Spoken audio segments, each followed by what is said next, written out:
மேட்ச்னா இதாண்டா match. India பாகிஸ்தான்னு ஒரு ரிவர்லி தான், ஒரு பகை தான், ஒரு சண்டை தான், வெட்டு குத்து தான். அந்த மாதிரி தான் இன்னைக்கு சம்பவம் நடந்திருக்கு. அப்படி என்னதான் நடந்ததுன்னு பார்க்கறதுக்கு முன்னாடி நம்ம சேனலை சப்ஸ்கிரைப் பண்ணிக்கங்க. இன்னைக்கு இந்தியா பாகிஸ்தான் ஆசியா கப்ல சண்டே இன்னைக்கு மோதுனாங்க. பெரிய லெவல்ல போயிட்டு இருந்தது. பட் சீட்டு ஸ்டேடியத்துல ஃபில் ஆகாட்டியும் இவங்களோட சண்டைக்கு பெரிதும் வரவேற்பு இருக்குது. டாஸ் டைம் அப்படிங்கிற வச்ச சூரிய காயினை சுண்டும் போதே இவர் முடிவு பண்ணிட்டாரு. சல்மான் ஆகா அலி நம்மளுக்கு எப்படி டாஸ் விழுகாது, சூர்யா டாஸை வின் பண்ணிட்டு பவுலிங் ஃபர்ஸ்ட்னு சொல்லிட்டு கேன்சல் கூட கொடுக்காம கிளம்பிடுவாரு.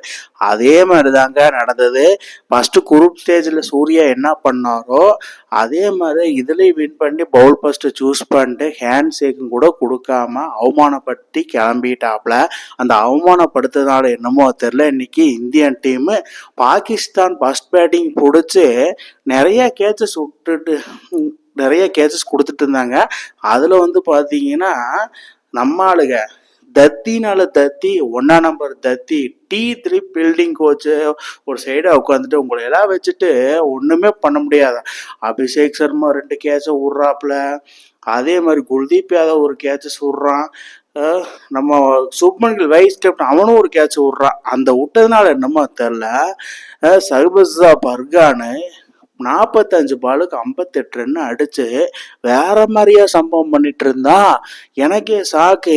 இவனடா ஃபர்ஸ்ட் குரூப் ஸ்டேஜ்ல பாலை தின்னுட்டு இருந்தானே, மறுபடியும் என்னடா இந்த மாதிரி போட்டு போலவான்னு ஒரு முடிவோட தான் வந்திருப்பான் போல. பும்ராவரை தூக்கி தூக்கி அடிக்கிறா. எனக்கே சாக்கிங்க. பும்ராவரை நீ அடிக்கிறியா, அவ பெரிய ஆளா அப்படிங்கிற மாதிரி தான் இருந்தது. போட்டு 50 அடிச்சு போட்டான். அதுக்கப்புறமா 50 அடிச்சதுல அந்த செலிப்ரேஷன்ற பேர்ல கன் எடுத்து சொல்றானாமா. ஆல்ரெடி உங்களுக்கு எங்களுக்கு சண்டை கேன்சே கொடுக்காதது இந்த கன்னுனாலதான், துப்பாக்கி சூடு நடத்துறாங்க புல்வாலாமா, அதனாலதான் போயிட்டு இருக்கு. நீ வேற ஃபைனலி பின்னாடி வந்தாலும் அடிச்சு தும்சம் பண்ணி இந்திய டீமுக்கு பாத்தீங்கன்னா 172 ரன் டார்கெட்டை கொடுத்துருக்காங்க. பாகிஸ்தான் 170 ரன் 5 விட்டு 20 ஓவருக்கு அடிச்சிருக்காங்க. ஒரு டீசெண்டான டார்கெட்டு தான். சிவம் துபே 2 விக்கெட் எடுத்திருக்காங்க, ஹார்திக் பாண்டியா 1 விக்கெட்டு, இது ஃபர்கான் 58 ரன்னு. இந்த ரன்னு சேஸ் பண்ணுவாங்களா மாட்டாங்களா எனக்கு ஒரு கேள்விக்குறி இருந்தது. விராட் கோலி தான் இல்லையே என்ன பண்றது ரன் சேஸ்ல அப்படிங்கிற மாதிரி தான் எனக்கு தோணிட்டு இருந்துச்சு. கொஞ்சம் டப்பு கொடுப்பாங்க பாகிஸ்தான் டீம் அப்படின்னு சொல்லி பார்த்தா கடைசியில இந்தியா நீட 172 ரன்ஸ் டு வின் இருக்கிறத செம்ம பர்ஃபார்மன்ஸ்க்கு இந்தியா செகண்ட் பேட்டிங் ரன் சேஸ்ல. அதுல சாயன்ஸா அப்புறாடி பேசினா பாலே தூக்கி வெளியடிக்கிறான் அபிஷேக் சர்மா 6. எனக்கே சாக்கு. ரோஹித் சர்மா விராட் கோலி நல்லா ரிட்டையர்மெண்ட் அனௌன்ஸ் பண்ணது ஒரு யங்ஸ்டர்ஸ்க்கு வாய்ப்பு கொடுத்தா இப்படிதான் இருக்கணுங்கிறதுக்கு அபிஷேக் சர்மா போட்டு பொழந்து எடுத்துனா. யுவராஜ் சிங் ஒரு வளர்ப்புனா சும்மாவா, நம்பர் 1 T20 பேட்ஸ்மேன்னா சும்மாவா, அதுக்கு பேர் போனவர்னா மாடர்ன் டே கிரிக்கெட்ல அபிஷேக் சர்மா வேற யாருமே கிடையாது. ஸ்ட்ரைக் ரேட் வேற மாதிரி சம்பவம் பண்றது. அவ்வளோ கூட வைஸ் கேப்டனான சொம்ப பையில இந்தியாவோட ஃப்ரெண்ட்ஸே நான் தான், இந்திய டீமோட வைஸ் கேப்டனே நான் தான், மாடர்ன் டே கிரிக்கெட்ல நானும் பர்ஃபார்மன்ஸ் பண்ணுவேன், ஐபிஎல்ல வெறித்தனமா இருக்கு அதே மாதிரி நானும் பண்ணியே அவன் அப்படிங்கிற மாதிரி போட்டு பொழந்துட்டு இருந்தாங்க. இவங்க 2 பேர் சேர்ந்து பாகிஸ்தான் பவுலர்ஸை சுக்குநூறு ஆக்கிட்டாங்க. அதாவது பேஸ் பவுலர்ஸாவது எவன் போட்டால் அட்டிதான் சாவடி பரமா சாவு பைத்த காமிச்சிட்டானுங்க, பரமா சாவு பைத்த காமிச்சிட்டாங்க அப்படிங்கிற மாதிரி தான் பாகிஸ்தான் பவுலர் சல்மான் ஆகா அலி கேப்டனடா சொல்லிட்டு வராங்க.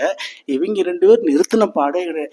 இதுக்கு ஒரு எண்டே இல்லையா அப்படிங்கிற மாதிரி இருந்தப்போ சரி வேற ஏதோ ஒன்று பண்ணணும் அப்படிங்கிற மாதிரி இருந்தப்ப சண்டை இழுக்கிறாங்க, வம்பு இழுக்கிறாங்க, சர்ச்சை எழுப்புறாங்க, வாய் சண்டை, கைகால் கலப்பு, கிரவுண்டுக்குள்ள போர்க்களத்துக்கு மேல போர்க்களம் அப்படிங்கிற மாதிரி பேசிக்கிறாங்க, அடிச்சுக்கிறாங்க, உதச்சுக்கிறாங்க. அந்த மாதிரி அந்த கிரவுண்ட்ல போயிட்டு இருக்கு.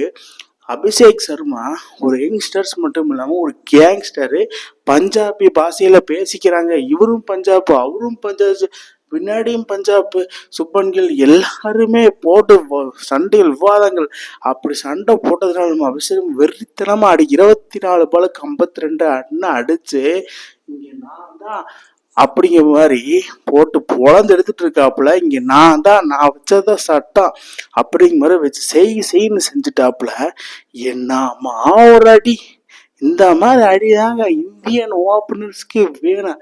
அந்த காலத்துல சேவாக்குன்னு இந்த காலத்துல அபிஷேக் சர்மாடா அப்படிங்கிற மாதிரி போட்டு செய்ன்னு செஞ்சுட்டு இருந்தாப்புல. பத்தாவதுக்கு சுப்பன் கில் வேற போட்டு பொழந்தே அவன் லேட் கட்டு ஹவர் டிரைவ், அதாவது அந்த கிரவுண்ட்ல என்ன ஷாட் எல்லா ஏங்கிள் 360 ஏங்கிள் எல்லா ஏங்கிளையுமே தலைவன் 6 அடிக்கல, போட்ட அடி வெளுத்திருக்கா 10 4.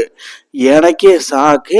பட் அவனையும் விடல, அவன் கூட சண்டை சாயின்ஸா அப்ரோடி வைஸ் கேப்டன் என்னையவே நீ சீண்டி பாக்குறியா? அபிஷேக் சர்மா இல்லடா, நான் சுப்மன் கில் இந்தியாவோட பிரின்ஸ், இந்தியாவோட வைஸ் கேப்டன். இப்போ பாரு உன் அடியை போட்டு புழக்கமா நீ வீசுறா பாத்துக்கலாம் அப்படின்னு சொல்லி அவனோட அவன் பொருள் எடுத்து அவனே சொல்லுன்னு ஒரு கவர் டிரைவ் அடிச்சு ஃபைனல் என்ன ஒரு பிரேக் கொடுத்தாங்க. சுப்மன் கில்லுக்கு பிசியோதெரபிஸ்ட் என்னமோ பண்ணிட்டு இருந்தார். பிரேக் வந்தவனையுமே ட்ரிக்ஸ் பிரேக் வந்தவனையுமே சுப்மன் கில் 50 அடிப்பான்னு பார்த்தப்ப பகீம் அஸ்ரப்ப டப்புன்னு ஒரு இன்சைட் டெலிவரியை போட்டு அவுட் ஆகி பெவிலியன் ஆக்கி விட்டாரு. சுப்மன் கில்க்கு என்னடா நடந்தது? ஒரு 10 நிமிஷம் தான் பிரேக் போயிட்டு வந்து அதுக்குள்ள இப்படியாடா அப்படிங்கிற மாதிரிதான் விக்கெட்டு. Bowled out. அது போல்ட் எடுத்துட்டு பையன் மனசு கொடுத்த ரியாக்ஷன் இருக்கே, இருடி உனக்கு இருக்குது அப்படிங்கிற மாதிரி சுப்மன் கில் வெளியே போக, அதுக்கப்புறம் அபிஷேக் சர்மா விட்ட பாடு இல்லை, நீ போடு என் நண்பனையா வெளியே தள்ளுற அப்படிங்கிற மாதிரி போட்டு பொழந்து 39 பாலுக்கு 74 ரன் அடிச்சு தாறு மாறு போட்டு செய்ன்னு செஞ்சுட்டு இருந்தாரு அந்த துபாய் இன்டர்நேஷனல் கிரிக்கெட் ஸ்டேடியத்துல. இந்திய பேரண்ட்ஸுக்கு இதை விட ஒரு சந்தோஷமான விஷயம் அங்கேயும் இருக்கவே இருக்காது. இந்தியன் டீமுக்கு இதுதான் தரமான செய்கை. அந்த மாதிரிதான் போயிட்டு இருந்துச்சு. கடைசியா இதெல்லாம் அடிச்சுட்டு இருக்கும்போது 39 பாலுக்கு 74 ரன் அடிக்கும் போது மேட்ச் பினிஷிங் வின்னிங்னாக்கு அடிக்கணும் அப்படிங்கிற பட்சத்துல தூக்கி ஆடி அவுட் ஆகி பெலுவிலேன்னு திரும்பிட்டார். அப்ரார் வீசின பால்ல நம்ம ஹரிஷ் ரப்பாட்ட லாங் ஆன்ல கேட்ச கொடுத்து அவுட் ஆகி பெவிலியன் திரும்பும்போது ஐயோ மிஸ் பண்ணிட்டேனே 100 அப்படிங்கிற மாதிரி ஒரு பேர் பாகிஸ்தானோட கண்டடிக்கிறத பெரிய விஷயம், அதை மிஸ் பண்ணிட்டேனே அப்படிங்கிற மாதிரி தான் போனாப்புல.